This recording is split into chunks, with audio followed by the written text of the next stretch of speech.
বন্ধুরা, আমরা যদি পঞ্চম শ্রেণীর গণিত বইয়ের 15 নম্বর পৃষ্ঠার একদম উপরে লক্ষ্য করি, দেখো এখানে শুরুতেই বলা হয়েছে নিজে করি।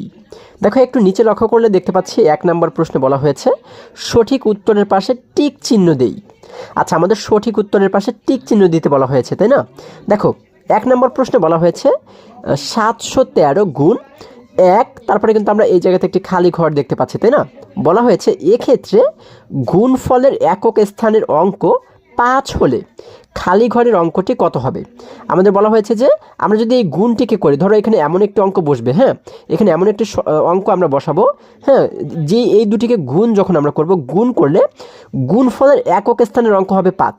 একক মানে কি একদম সবার শেষে, তাই না? যে উত্তরটি আমরা পাবো, উত্তরের একদম সবার শেষে থাকবে হচ্ছে 5। যদি একদম শেষে 5 হয় তাহলে খালি ঘরের অঙ্কটি কত হবে, তাই না? তাহলে উত্তরে যদি আমাদের শেষে গিয়ে 5 হয় তাহলে এই খালি ঘরে কত হবে। দেখো এটি কিন্তু একদমই সহজ। এখানে এমন একটি অঙ্ক বসবে যে অঙ্কর সঙ্গে 3কে গুণ করলে, কারণ আমরা কিন্তু শুরুতে এইখানের অঙ্কের সঙ্গে 3কে গুণ করবো, তাই না? আচ্ছা, তাহলে এখানে এমন একটি অঙ্ক বসবে যার সঙ্গে 3কে গুণ করলে আমরা শেষে গিয়ে 5 পাবো। এমন একটি সংখ্যা পাবো যার শেষে 5 রয়েছে। তাহলে দেখো এখানে কত দ্বারা আমরা 3কে গুণ করলে শেষে গিয়ে 5 পাই। আমরা যদি 3-এর সঙ্গে 1কে গুণ করি তাহলে হয় 3 একে 3, আমরা কিন্তু 5 পাই না। 3-এর সঙ্গে 2কে গুণ করলে পাই 3 দুগুণে 6, আমাদের কিন্তু 5 হয় না শেষে। 3-এর সঙ্গে 3কে গুণ করলে হয় 3 3-এ 9, তাতেও কিন্তু শেষে আমরা 5 পাচ্ছি না। 3-এর সঙ্গে 4কে গুণ করলে হয় 3 4-এ 12, হ্যাঁ, 12-এর কিন্তু শেষে রয়েছে 2, আমরা কিন্তু 5 পাচ্ছি না। 3-এর সঙ্গে 5কে যদি আমরা গুণ করি, দেখো 3-এর সঙ্গে 5কে গুণ করলে হয় 3 5-আ 15, তাই না? এই যে 15 আমরা পাচ্ছি, এই 15-র শেষে কিন্তু 5 রয়েছে। দেখো এই শেষে কিন্তু 5 রয়েছে। তাহলে একমাত্র আমরা যদি এইখানে 5 বসাই তাহলে কিন্তু 3-এর সঙ্গে 5কে গুণ করলে আমরা এই যে 15 পাবো, 15-র শেষে কিন্তু আমরা 5 পাচ্ছি। তার মানে একক স্থানে কিন্তু আমরা 5 পাবো, তাই না? আচ্ছা, তাহলে আমাদের কিন্তু সঠিক উত্তর হবে 5। তাহলে এখানে কতে বলা হয়েছে 3, খতে বলা হয়েছে 4, গতে বলা হয়েছে 5 এবং ঘতে বলা হয়েছে 6।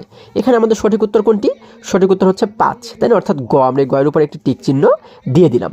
এবারে 2 নম্বর প্রশ্নে বলা হয়েছে 0 1 ও 2 অঙ্কগুলো একবার ব্যবহার করে গঠিত বৃহত্তম ও ক্ষুদ্রতম সংখ্যার গুণফল কত। আচ্ছা, তাহলে আমরা কিন্তু এখানে 3টি অঙ্ক দেখতে পাচ্ছি। এই একটি অঙ্ক 0, 1 একটি অঙ্ক এবং 2 একটি অঙ্ক। এই 3টি অঙ্ককে আমাদের একবার করে ব্যবহার করে গঠিত যে বৃহত্তম সংখ্যা, অর্থাৎ একটি বৃহত্তম সংখ্যা তৈরি করতে হবে এবং একটি ক্ষুদ্রতম সংখ্যা তৈরি করতে হবে, ঠিক আছে? তাহলে এই 3টিকে ব্যবহার করে একটি বৃহত্তম সংখ্যা তৈরি করবো এবং একটি ক্ষুদ্রতম সংখ্যা তৈরি করব, ঠিক আছে? এবং তারপরে এই বৃহত্তম সংখ্যা এবং এই ক্ষুদ্রতম সংখ্যাকে আমরা গুণ করব।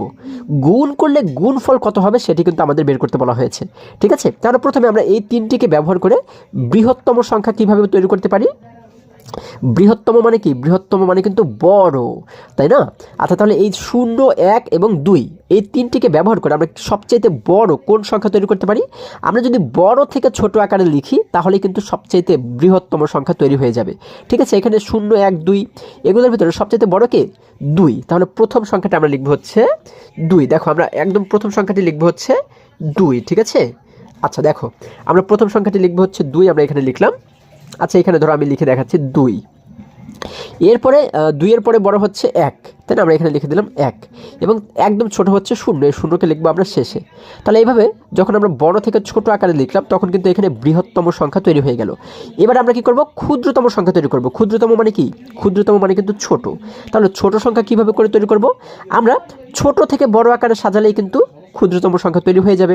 তবে এখানে ছোট সংখ্যা এই 0 1 এবং 2 এই 3টির ভিতরে সবচেয়ে ছোটকে? সবচেয়ে ছোট কিন্তু 0। কিন্তু 0কে যদি আমরা শুরুতে লিখি তাহলে কি সেই শূন্যের কোনো দাম থাকবে? কোনো দাম থাকবে না, কারণ আমরা জানি যে কোনো সংখ্যার শুরুতে যদি 0 থাকে তাহলে কিন্তু সেটির কোনো দাম থাকে না। যার কারণে শূন্যের পরে হচ্ছে কে বড় রয়েছে? শূন্যের পরে বড় রয়েছে 1, যার কারণে এই 1কে দিয়ে আমরা শুরু করব। 1কে আমরা শুরুতে লিখবো। আমরা শুরুতে লিখলাম হচ্ছে 1, তারপরে হচ্ছে আমরা এই শূন্যটাকে লিখবো, ঠিক আছে? শূন্যকে যেহেতু শুরুতে লেখা যায় না, যার কারণে আমরা দ্বিতীয়তে শূন্যটাকে লিখবো এবং তারপরে সবার চাইতে বড় যেহেতু 2, এই 2টাকে আমরা সবার শেষে লিখবো, ঠিক আছে? এই 2টাকে লিখবো আমরা সবার শেষে। আচ্ছা, তাহলে এটি কিন্তু ক্ষুদ্রতম সংখ্যা হয়ে গেল, এই উপরেরটা কিন্তু বৃহত্তম সংখ্যা হয়ে গেল। এবারে বলা হয়েছে এই 2টিকে গুণ করলে গুণফল কত হয়। তাহলে আমরা যদি এই 2টিকে গুণ করি, দেখো 2 দ্বারা প্রথমে এই উপরে 3টিকে গুণ করব, তারপর 0 দ্বারা 3টিকে গুণ করব, তারপরে 1 দ্বারা প্রত্যেকটিকেই গুণ করব। 2 দ্বারা প্রথমে 0কে গুণ করলে হয় 2 শূন্য গুণে 0 লিখে দিলাম 0, 2 দ্বারা 1কে গুণ করলে হয় 2 1 2 লিখে দিলাম 2, 2 দ্বারা 2কে গুণ করলে হয় 2 2 4 লিখে দিলাম 4। আচ্ছা, এবার আমরা জানি নিচের লাইনে একটি শূন্য দিয়ে শুরু করতে হয়, আমরা একটি শূন্য দিয়ে শুরু করলাম। এবার শূন্য দ্বারা যদি প্রত্যেকটিকে গুণ করি, দেখো আমরা কিন্তু জানি শূন্য দ্বারা যত বড় সংখ্যাকেই গুণ করি না কেন উত্তর কিন্তু শূন্যই হয়, তাই না? অর্থাৎ শূন্য দ্বারা শূন্যকে গুণ করলে হয় 0 0 গুণে 0, 0 দ্বারা 1কে গুণ করলে হয় 1 0 গুণে আবারও 0, 0 দ্বারা 2কে গুণ করলে হয় 2 0 গুণে 0। আচ্ছা, আমরা এখানে 4টি শূন্য পাচ্ছি। এবারে কি করবো, আমরা জানি তারপরের লাইনে এসে কিন্তু 2টি শূন্য দিয়ে শুরু করতে হয়, তাই না? এই লাইনে এসে 1টি শূন্য, নিচের লাইনে এসে 2টি শূন্য, 1টি শূন্য 2টি শূন্য। এবার দেখো 1 দ্বারা যদি এই প্রত্যেকটিকে আমরা গুণ করি, 1 দ্বারা 0কে গুণ করলে হয় 1 0 গুণে 0 লিখে দিলাম 0, 1 দ্বারা 1কে গুণ করলে হয় 1 1 1 লিখে দিলাম 1, 1 দ্বারা 2কে গুণ করলে হয় 2 1 2 আমরা লিখে দিলাম 2। এখন দেখো এই যে 3টে সংখ্যা পাচ্ছি এগুলোকে যদি আমরা যোগ করে দিই, 0 0 0 যোগ করলে হয় 0 লিখে দিলাম 0, 0 2 এবং 2টি শূন্য যোগ করলে কিন্তু 2 হয়, আমরা লিখে দিলাম 2, 4 এবং 2টি শূন্যকে যোগ করলে হয় 4, আমরা লিখে দিলাম 4, 0 এবং 1কে যোগ করলে হয় 1, লিখে দিলাম 1, এবং এই 2 যেহেতু এখানে অবশিষ্ট রয়ে গেছে 2কে লিখে দেবো শুরুতে। তাহলে আমরা পাচ্ছি হচ্ছে 21420। 21420 কিন্তু গুণফল। তাহলে এখানে দেখো তো 21420 কোথায় রয়েছে? এই দেখো, এই যে আমরা গতে দেখতে পাচ্ছি 21420, তাহলে এটি কিন্তু আমাদের গুণফল। আমরা এই গয়ের উপর আমরা একটি টিক চিহ্ন দিয়ে দিলাম, ঠিক আছে? আচ্ছা, এরপরে যদি 3 নম্বর প্রশ্নটি লক্ষ্য করি, 3 নম্বরে বলা হয়েছে একটি বিদ্যালয়ে 1350 জন ছাত্রছাত্রী আছে, প্রত্যেক ছাত্রছাত্রী 200 টাকা করে দরিদ্র তহবিলে জমা দিলে কত টাকা হবে? আচ্ছা, আমাদের প্রশ্নে কি বলা হয়েছে যে একটি বিদ্যালয়ে মোট 1350 জন ছাত্রছাত্রী আছে। তাহলে এই এতজন ছাত্রছাত্রীর মধ্যে প্রত্যেক ছাত্রছাত্রী মানে একজন ছাত্রছাত্রী 200 টাকা করে দিল, মানে সবাই 200 করে টাকা দিয়ে দিল, ঠিক আছে? তাহলে 200 টাকা করে যদি একজনে দেয় তাহলে মোট কত টাকা হবে সেটি আমাদের বের করতে বলা হয়েছে। তাহলে একজনে যদি 200 টাকা দেয়, হ্যাঁ, তাহলে তো হবে 200 টাকা। এবং এরকম মোট কয়জন রয়েছে? মোট রয়েছে 1350 জন। 1350 জনে যদি 200 টাকা করে দেয় তাহলে কত টাকা হবে আমরা কিভাবে বের করব? এই সংখ্যার সঙ্গে যদি আমরা এই 200কে গুণ করি, তাই না, তাহলে কিন্তু পেয়ে যাব যে মোট কত টাকা হবে। তাহলে এই 1350-এর সঙ্গে যদি আমরা 200কে গুণ করি, দেখো আমরা যদি 1350-এর সঙ্গে 1350-এর সঙ্গে যদি আমরা 200কে গুণ করি, দেখো প্রথমে আমরা কি করব, এই শূন্য দ্বারা প্রত্যেকটি সংখ্যাকে গুণ করব, তারপরে এই শূন্য দ্বারা প্রত্যেকটি অঙ্ককে, এবং তারপরে 2 দ্বারা প্রত্যেকটি অঙ্ককে গুণ করব। শূন্য দ্বারা প্রথমে এই শূন্যকে গুণ করলে হয় 0 0 গুণে 0, শূন্য দ্বারা 5কে গুণ করলে হয় 5 0 গুণে 0, কারণ আমরা জানি শূন্যের সঙ্গে যাকেই গুণ করি উত্তর কিন্তু শূন্যই হবে। শূন্যের সঙ্গে 3কে গুণ করলে হবে আবারও 3 0 গুণে 0, শূন্যের সঙ্গে 1কে গুণ করলে হবে 1 0 গুণে 0। আমরা নিচের লাইনে একটি শূন্য দিয়ে শুরু করলাম, এরপরে এই শূন্য দ্বারা যদি প্রত্যেকটিকে গুণ করি, আবারও কিন্তু দেখো এই শূন্য দ্বারা যাকেই গুণ করব উত্তর কিন্তু শূন্যই হবে। শূন্য দ্বারা শূন্যকে গুণ করলে হয় 0 0 গুণে 0, শূন্য দ্বারা 5কে গুণ করলে হয় 5 0 গুণে 0, 0 এবং 3কে গুণ করলে হয় 3 0 গুণে 0, 0 এবং 1কে গুণ করলে হয় 1 0 গুণে 0। আমরা এবারে কিন্তু 2টি শূন্য দিয়ে শুরু করব, একটি শূন্য 2টি শূন্য। এবার 2 দ্বারা যদি প্রত্যেকটিকে গুণ করি, 2 এবং 0কে গুণ করলে হয় 2 0 গুণে 0, লিখে দিলাম 0, 2 এবং 5কে গুণ করলে হয় 5 2 গুণে 10, 10-এর শূন্যকে লিখলাম এইখানে, হাতে থাকে কিন্তু আমাদের 1। এই দেখো যে 10 পাচ্ছি, 10-এর শূন্যকে লিখলাম এই জায়গাতে, হাতে থাকে আমাদের এবারে 1। এবার 2 দ্বারা 3কে গুণ করলে হয় 3 2 গুণে 6, 6 এবং এই হাতের এই 1 মিলে হয়ে যায় 7, তাহলে আমরা এখানে লিখে দিলাম 7। হাতে কিন্তু এখন আর আমাদের কিছু নেই। 2 এবং 1কে গুণ করলে হয় 2 1 2, আমরা লিখে দিলাম 2। এবারে এই যদি প্রত্যেকটি সংখ্যাকে, অর্থাৎ এই 3টি যে সংখ্যা পাচ্ছি এই 3টি সংখ্যাকে যদি আমরা যোগ করে দিই, দেখো 3টে শূন্য মিলে হয় 0, লিখে দিলাম 0, 3টে শূন্য মিলে হয় 0, লিখে দিলাম 0, এই 3টে শূন্য মিলে হয় 0, লিখে দিলাম 0, এই 3টে শূন্য মিলে হয় আবারও 0, লিখে দিলাম 0, 0 এবং 7কে যোগ করলে হয় 7, লিখে দিলাম 7। এই 2-এর 2 কিন্তু নিচে নেমে যাবে। তাহলে আমরা দেখো এখানে পাচ্ছি কি, আমরা পাচ্ছি 2,70,000, 2,70,000। অর্থাৎ আমরা যদি স্বাভাবিকভাবে লক্ষ্য করি, দেখো এখানে আমরা দেখতে পাচ্ছি 27, 27-এর পরে কয়টি শূন্য রয়েছে? 1টি 2টি 3টি 4টি, 27-এর পরে 4টি শূন্য রয়েছে। তাহলে উত্তরে দেখো তো এই সংখ্যাটি কোথায় রয়েছে? আমরা দেখতে পাচ্ছি 27-এর পরে এখানে কয়টি শূন্য রয়েছে? 1টি 2টি 3টি। আমাদের দরকার হচ্ছে 27-এর পরে 4টি শূন্য। খতে দেখো 27-এর পরে 1 2 3 4, 4টি শূন্য কিন্তু এখানে রয়েছে। তাহলে এটি কিন্তু আমাদের সঠিক উত্তর। আমরা ক্ষয়ের উপরে একটি টিক চিহ্ন দিয়ে দিলাম। এরপরে যদি আমরা আরেকটু নিচে লক্ষ্য করে, দেখো এখানে 4 নম্বর প্রশ্নে বলা হয়েছে 98,765 ভাগ 100, এখানে ভাগ শেষ কত হবে?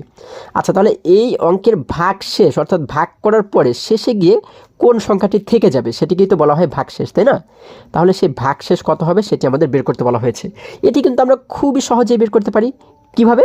কারণ আমরা জানি যে কোনো সংখ্যাকে যখন আমরা 10 দ্বারা গুণ করি বা 100 দ্বারা কিংবা 1000 দ্বারা গুণ করি, হ্যাঁ, তখন কিন্তু আমরা এই প্রশ্নটিকে দেখে বলতে পারি যে ভাগফল কত হবে এবং ভাগশেষ কত হবে। কিভাবে? দেখো, এই যে যেহেতু 100 এখানে রয়েছে, অর্থাৎ 1-এর পরে 0 যদি থাকে, হ্যাঁ, এই সমস্ত সংখ্যাগুলোকে দ্বারা যদি আমরা কোনো সংখ্যাকে ভাগ করি, তাহলে আমরা কিভাবে বুঝবো যে ভাগফল কত হবে এবং ভাগশেষ কত হবে? আমরা দেখব যে কয়টি শূন্য, 1-এর পরে যে কয়টি শূন্য থাকবে সেই কয়টি সংখ্যা, উল্টো দিক থেকে সেই কয়টি সংখ্যা হচ্ছে কি আমাদের ভাগশেষ হবে। দেখো এখানে 1-এর পরে শূন্য রয়েছে কয়টি? 1টি, 2টি। যেহেতু 2টি শূন্য রয়েছে, তার মানে এখানে উল্টো দিক থেকে এই 2 অঙ্ক, 1 অঙ্ক 2 অঙ্ক, এই 2টি অঙ্ক মিলে কত হয়? 65, তাই না? যেহেতু 2টি শূন্য, তার মানে এই 2টি অঙ্ক মিলে হয়ে যায় 65। এই 65 হচ্ছে ভাগশেষ হবে। তাহলে দেখো তো 65 কোথায় রয়েছে? কত রয়েছে? 98, খতে রয়েছে 987, গতে রয়েছে 765, ঘতে রয়েছে 65, তাই না? তাহলে আমাদের কিন্তু ভাগশেষ হবে শুধুমাত্র 65। আমরা এই যে কিন্তু সেই 65 দেখতে পাচ্ছি, তার মানে ঘ আমাদের সঠিক উত্তর। ঘয়ের উপর একটি টিক চিহ্ন দিয়ে দিলাম। এবারে যদি আমরা আরেকটু নিচে লক্ষ্য করি, দেখো এখানে আমরা দেখতে পাচ্ছি 5 নম্বর অঙ্কে বলা হয়েছে ভাগের ক্ষেত্রে কোন সম্পর্কটি সত্য। আচ্ছা, ভাগের ক্ষেত্রে কোন সম্পর্কটি সত্য, এখানে কিন্তু আমাদের কিছু সম্পর্ক দেওয়া রয়েছে, তাই না? তাহলে এটিকে বোঝার জন্য আমরা যদি একটি ভাগ অঙ্ক স্বাভাবিকভাবে এখানে করি, দেখো আমরা যদি ধরো 2 দ্বারা যদি আমরা 7কে একটু ভাগ করি, হ্যাঁ, তাহলে কয়বার ভাগ করা যাবে? আমরা জানি 2 দ্বারা 2-এর সঙ্গে 3কে গুণ করলে হয় 3 দুগুণ 6, আমরা এখানে লিখে দিলাম 6। তাহলে 7 থেকে 6 চলে গেলে কিন্তু আমাদের থেকে যায় 1। এই 1কে কিন্তু আর 2 দ্বারা ভাগ করা যাবে না, তাই না? তাহলে দেখো এই যে 2, 7, 3 এবং 1, এই প্রত্যেকটির কিন্তু এক একটি করে নাম রয়েছে, তাই না? এই 2কে বলা হয় কি? 2কে বলা হয় হচ্ছে ভাজক। কারণ আমরা যে সংখ্যা দ্বারা ভাগ করি, যেহেতু 2 দ্বারা ভাগ করেছি, তার মানে এই 2কে বলা হয় ভাজক। এবং যে সংখ্যাকে ভাগ করা হয়, দেখো আমরা এখানে কিন্তু 7কে ভাগ করেছি, হ্যাঁ, যে সংখ্যাকে ভাগ করা হয় এই সংখ্যাকে বলা হয় ভাজ্য। ঠিক আছে? তাহলে 7 হচ্ছে আমাদের ভাজ্য। এবং আমরা যে উত্তরটা পাই, উত্তরটিকে বলা হয় ভাগফল। ঠিক আছে? মানে যে ফলাফলটা পাই সেটিকে হচ্ছে বলা হয় ভাগফল। আমরা এই যে 3 পাচ্ছি উত্তর, এই 3 হচ্ছে আমাদের ভাগফল। ঠিক আছে? তাহলে এটা হচ্ছে আমাদের ভাগফল, আমাদের ভাগফল। এটা হচ্ছে কি? ভাজ্য। এটা হচ্ছে ভাজ্য। ঠিক আছে? এটি হচ্ছে ভাজ্য, এটি হচ্ছে ভাজক, এটি হচ্ছে ভাজক। এবং এই যে ভাগ করার পরে যে অবশিষ্ট যে সংখ্যাটি থেকে যায়, এটিকে বলা হয় ভাগশেষ। ঠিক আছে? এটিকে বলা হয় ভাগশেষ। আচ্ছা, এটি হচ্ছে ভাজক, এটি হচ্ছে ভাজ্য, এটি হলো ভাগফল, এবং এই শেষে যে থাকে সেটিকে বলা হয় ভাগশেষ। এবারে বলা হয়েছে যে ভাগের ক্ষেত্রে কোন সম্পর্কটি সত্য। এই দেখো কতে বলা হয়েছে ভাজকের চেয়ে ভাগশেষ বড় হয়। এই যে চিহ্নটি, এই চিহ্নটি দ্বারা আমরা কি বুঝি? এই চিহ্নটি সম্পর্কে কিন্তু এর আগেও আমরা শিখেছি। এই চিহ্নটি দ্বারা বোঝানো হয় হচ্ছে যে এই পাশের সংখ্যাটি বড়, বা এই পাশে যেটি রয়েছে সেটি হচ্ছে বড়। ঠিক আছে? আচ্ছা, এটিকে আমরা অনেক সময় কিন্তু মিলিয়ে ফেলি, মানে গুলিয়ে ফেলি, তাই না? আচ্ছা, এখন এটিকে আমরা সহজে কিভাবে বলতে পারি বা বুঝতে পারি? দেখো এই চিহ্নটিকে আমরা কিন্তু একটি মুখের সঙ্গে তুলনা করতে পারি। দেখো এই চিহ্নটি কিন্তু একটি মুখের মতো, দেখো এই যে এরকম কিন্তু, তাই না? এই যে এই মুখটি আমরা কিন্তু দেখো যে এইভাবে করে হা করা যায়, তারপর আবার বন্ধ করা যায়, তাই না?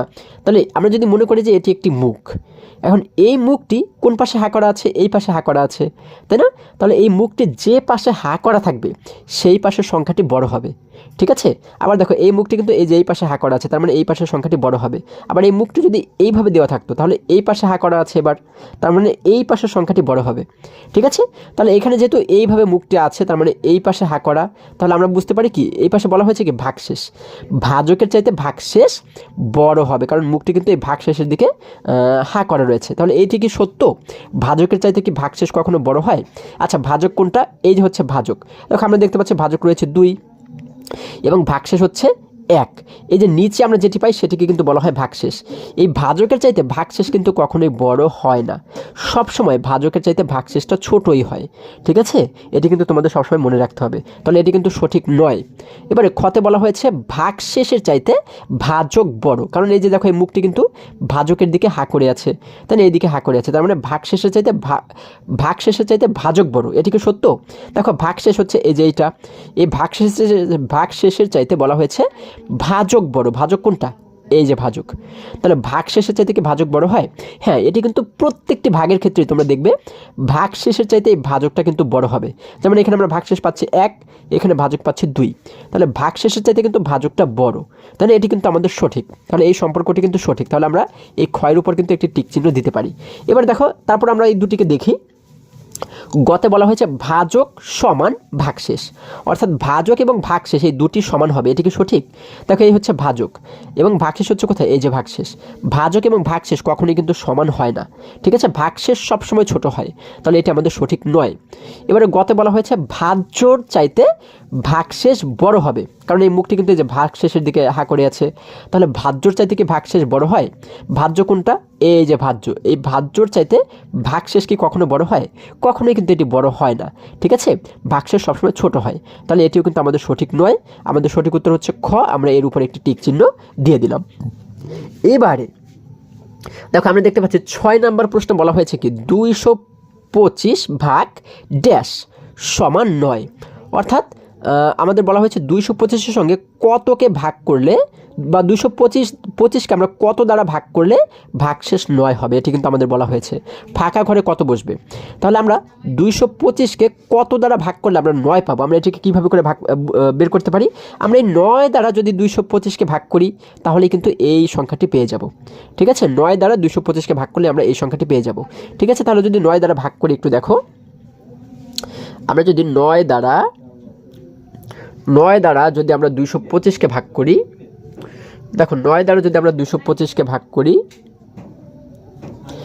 9 দ্বারা 225কে আমরা ভাগ করলে দেখতে পাচ্ছি আমরা প্রথমে কি করব, এক অঙ্ককে ভাগ করার চেষ্টা করব, কারণ 9 হচ্ছে একটি অঙ্ক, কিন্তু এক অঙ্ক রয়েছে মাত্র 2কে কিন্তু 9 দ্বারা ভাগ করতে পারবো না, যার কারণে আমরা কি করব, দুটি অঙ্ককে ভাগ করব, দুটি অঙ্ক মিলে হয়ে যায় কিন্তু 22, তাই না। 9 দ্বারা 22কে আমরা কয়বার ভাগ করতে পারি, আমরা জানি 9 একে 9, 9 দুগুণ 18, 3 নং 27, তাহলে 3 দিয়ে 9কে গুণ করলে হয়ে যায় 3 নং 27, তখন কিন্তু 22-এর চাইতে বড় হয়ে যাবে, যার কারণে 3 দ্বারা গুণ করতে পারবো না, আমরা 2 দ্বারা গুণ করব, 9 দুগুণ হয় 18, আমরা এই জায়গাতে লিখে দিলাম 18। এখন এই 22 থেকে 18কে বিয়োগ করলে কত থাকে, আমরা জানি থাকে হচ্ছে আর 4, আমরা লিখে দিলাম 4। এবার এই যে 5 রয়েছে, 5টাকে নিচে নামিয়ে আনবো, তাই না, নিচে 5টাকে নিচে নামিয়ে আনলাম। এখন এখানে মোট হয়ে গেল 45, 9-এর সঙ্গে কতকে গুণ করলে 45 হয়, আমরা জানি 9-এর সঙ্গে 5কে গুণ করলে হয় 5 নং 45। দেখো এই 45-এর সঙ্গে 45 মিলে গেল, তার মানে কিন্তু আমাদের এটা থেকে নিচের 45কে বিয়োগ করলে কিছুই থাকে না, মানে 0, আমরা উত্তর পাচ্ছি কত, 25। তাহলে এই 25টাই হচ্ছে আমাদের এই খালি ঘরে বসবে, ঠিক আছে। আচ্ছা তাহলে দেখো তো কোনো জায়গায় 25 রয়েছে কিনা, কতে রয়েছে 9, খতে রয়েছে 15, গতে রয়েছে 25, তাহলে এই গ হচ্ছে কি আমাদের সঠিক উত্তর, ঠিক আছে। এই 25টা কিন্তু আমাদের এই খালি ঘরে বসবে, ঠিক আছে। যখন এই 25 দ্বারা 225কে আমরা ভাগ করব তখন আমাদের উত্তর হবে 9, ঠিক আছে।